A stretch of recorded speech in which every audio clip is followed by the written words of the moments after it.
আমরা এই ক্ষমতাধর, আমরা যদি মনে করি আমরা যা বলবো তার বাইরে কোনো কিছু নয়, আমরা যদি মনে করি জনগণের ভোট দিয়েছে তাতে কি হয়েছে, আমরা আমাদের স্বৈরতন্ত্র চালাবো, তাহলে ফ্যাসিস্ট শেখ হাসিনার যে পরিণতি, সেই পরিণতি কিন্তু আমাদের জন্য নির্ধারিত হয়ে থাকবে।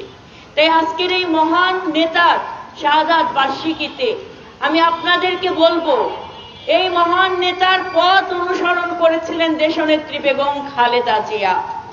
তিনি গণমানুষের জন্য লড়াই করেছেন। অনেক ষড়যন্ত্রকারীরা শহীদ প্রেসিডেন্ট জিয়াউর রহমানের উপর ষড়যন্ত্র করেছেন। তিনি যখন ক্ষমতা গ্রহণ করেছেন তখন থেকে সেই ষড়যন্ত্রের শেষ নিক্ষেপ হয় 1981 সালে 30 মে তার শাহাদাত বরণের মাধ্যমে, তাকে নৃশংসভাবে হত্যাযজ্ঞের মাধ্যমে। জীবনের শেষ রক্তবিন্দু দিয়ে এদেশের মানুষের অধিকারের জন্য লড়াই করেছেন, সংগ্রাম করেছেন। মহান স্বাধীনতা যুদ্ধে যখন দিশেহারা মানুষ কোনো মুক্তির পথ কিংবা কোনো ঘোষণার জন্য অপেক্ষা করেছিলেন, কিন্তু সেই ঘোষণা পায়নি, তৎকালীন যাদের দায়িত্ব ছিল রাজনৈতিক ব্যক্তিবর্গের, তারা আত্মগোপনে থাকার পর শহীদ রাষ্ট্রপতি জিয়াউর রহমান একজন মেজর হয়ে তিনি কালুরঘাট বেতার কেন্দ্র থেকে মহান স্বাধীনতা যুদ্ধের ঘোষণা দিয়েছেন। তিনি জেট ফোর্সের অধিনায়কের নেতৃত্ব দিয়েছেন, সেক্টর কমান্ডারের নেতৃত্ব দিয়েছেন, একটি স্বাধীন বাংলাদেশ আমাদেরকে উপহার দিয়েছেন। আবার তিনি ব্যারাকে ফিরে গিয়েছেন নিজ দায়িত্বে। শহীদ রাষ্ট্রপতি জিয়াউর রহমান আবার তিনি আবির্ভূত হন কখন?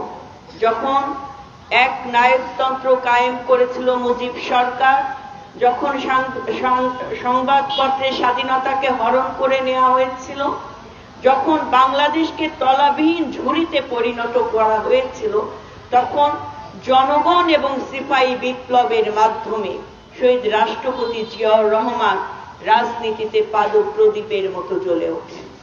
তিনি যে কয়টা বছর, 3 বছর রাষ্ট্র পরিচালনার দায়িত্ব পেয়েছিলেন, তিনি এই বাংলাদেশকে তলাবিহীন ঝুড়ি থেকে বিশ্বের দরবারে খাদ্যে রপ্তানির একটি দেশ হিসেবে বাংলাদেশকে প্রতিষ্ঠিত করেছিলেন। তিনি যুব সমাজের কল্যাণের জন্য যুব মন্ত্রণালয় গঠন করেছেন, নারী ও শিশু কল্যাণের জন্য নারী ও শিশু মন্ত্রণালয় গঠন করেছেন। তার হাত দিয়ে গ্রাম পুলিশ নারীরা প্রথম কর্মসংস্থানের পথ তৈরি করা হয়। খাল খনন কর্মসূচির মাধ্যমে তিনি বাংলাদেশের জনগণকে জনসম্পদে পরিণত করেছেন। তিনি প্রশিক্ষিত জনসম্পদ তৈরি করে দেশের বাইরে তিনি রপ্তানি করে অনেক বৈদেশিক মুদ্রা, অর্থাৎ যে রেমিটেন্সের উপর আজকে বাংলাদেশের অর্থনীতি দাঁড়িয়ে আছে, সেই পথ তিনি সৃষ্টি করেছিলেন। জিয়া ট্রি নামে একটা, আপনারা যারা হজ করতে যান সবাই জিয়া ট্রি নামে এক কথা শোনেন না, গাছ দেখেছেন না? এটাও শহীদ প্রেসিডেন্ট জিয়াউর রহমানের সৃষ্টি করা।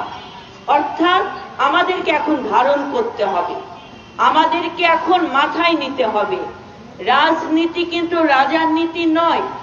রাজনীতি মানেই জনগণের সেবক হয়ে জনগণের পাশে থেকে আমাদেরকে কাজ করে যেতে হবে।